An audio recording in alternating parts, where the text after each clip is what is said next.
Antoine Méliès, bonjour. Vous êtes conseiller régional Front National élu de Givors et vous êtes le premier qui a tiré la sonnette d'alarme en ce qui concerne la venue du prédicateur salafiste Nader Abou Anas à la mosquée de Givors. C'était dimanche. Vous avez même demandé au préfet d'interdire cette manifestation. Finalement, vous êtes obligé de le reconnaître, tout s'est bien passé, il n'y a pas eu de débordement, la manifestation qui avait été prévue des identitaires a été annulée. Est-ce que vous n'avez pas essayé de faire un peu de cinéma alors qu'il n'y avait pas raison d'être ? Alors pas du tout, et moi je ne vous cache pas que je suis très inquiet, parce que la morale de cette histoire, c'est que la deuxième plus grande mosquée du Rhône, avec une capacité d'accueil de 1400 personnes, celle de Givors, a accueilli un prédicateur salafiste. Qu'importe ce qui a été tenu durant cette conférence, évidemment, M.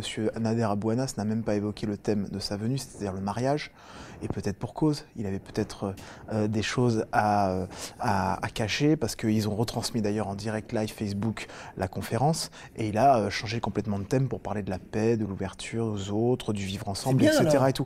C'est très bien, sauf qu'il n'est pas sincère, et j'en suis persuadé. Voyez-vous ? Alors je ne fais pas de procès d'intention. Sauf que moi, je juge sur les actes et je juge sur son passé. Et ce type-là, ce fameux prédicateur, il a un passé assez lourd, des propos qui sont les siens. C'est pas des propos qui lui sont rapportés. Oui. J'ai revisionné plusieurs fois ces vidéos d'intervention, on a regardé, etc.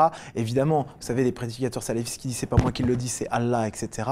En général, lorsqu'ils se tirent du Coran tel ou tel verset, etc., c'est à dessein. L'objectif, il est clairement d'inciter non seulement les musulmans ou les fidèles à avoir une vision rétrograde de la femme. Mais vous savez, moi, après, je me suis amusé à aller voir ces vidéos. Alors, c'est vrai qu'il y a beaucoup de vidéos qui durent très longtemps, où on nous explique qu'il faut, bien sûr... il disserte sur les relations conjugales, etc., au sein du couple musulman. Et puis, il y a aussi des vidéos, notamment sur le hijab, sur le voile islamique. Je vous invite à aller les visionner. Je sais qu'elles durent très longtemps, mais... Alors justement, j'en ai visionné une, mais j'ai pas visionné toutes. Celles que j'ai visionnées, ce qu'il disait sur les rapports hommes-femmes, on aurait, vous et moi, pu dire la même chose, à moins que vous ne soyez pas pour l'égalité hommes-femmes. Donc on aurait pu dire la même chose. Je n'ai pas vu le reste. Est-ce que vous avez vu des vidéos et est-ce qu'on peut voir des vidéos où ces propos sont là, choquants et condamnables ? Bien sûr, moi je vais vous donner un exemple, une vidéo qui date de février 2017. Là on n'est pas en 2015, on n'est pas en 2016, on est en février 2017. Je pense pas, déjà moi je pense qu'il n'a pas changé d'avis depuis novembre 2015, c'est-à-dire il y a 2 ans lorsqu'il a tenu ses fameux propos au salon du Bourget, au salon de la femme musulmane. Mais là j'ai des vidéos qui datent de février 2017 sur la question du port du voile, du maquillage de la femme, etc.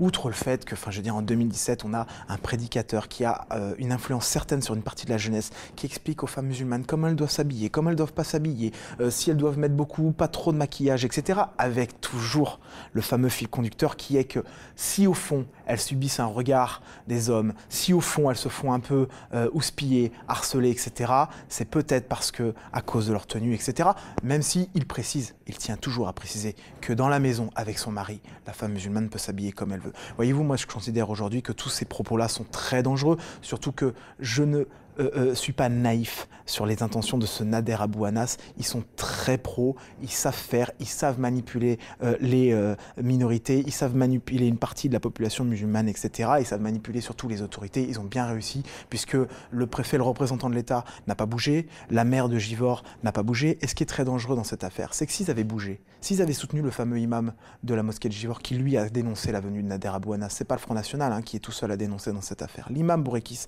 lui-même a dénoncé la venue de Nader Abou Anas, eh bien il n'y aurait pas eu les groupuscules des identitaires qui auraient menacé de venir, etc. Et qui ne sont pas venus finalement. Et qui ne sont pas venus. Dans cette affaire, l'État n'a pas joué son rôle. Dans cette affaire, l'État s'est couché, le représentant de l'État s'est couché au moment même où il avait dit qu'il allait mettre un grand plan de prévention, notamment la radicalisation islamiste, etc. Voyez-vous, moi je dénonce cette attitude-là et je constate une fois, c'est qu'on se pose toujours la question à quoi ça sert un élu Front National. Vous voyez, ça sert à ça, à être un lanceur d'alerte. Eh bien, on peut quand même effectivement noter que vous aviez parlé de cette affaire. Vous êtes contre les salafistes d'une façon générale ? Vous considérez qu'il faut les interdire ?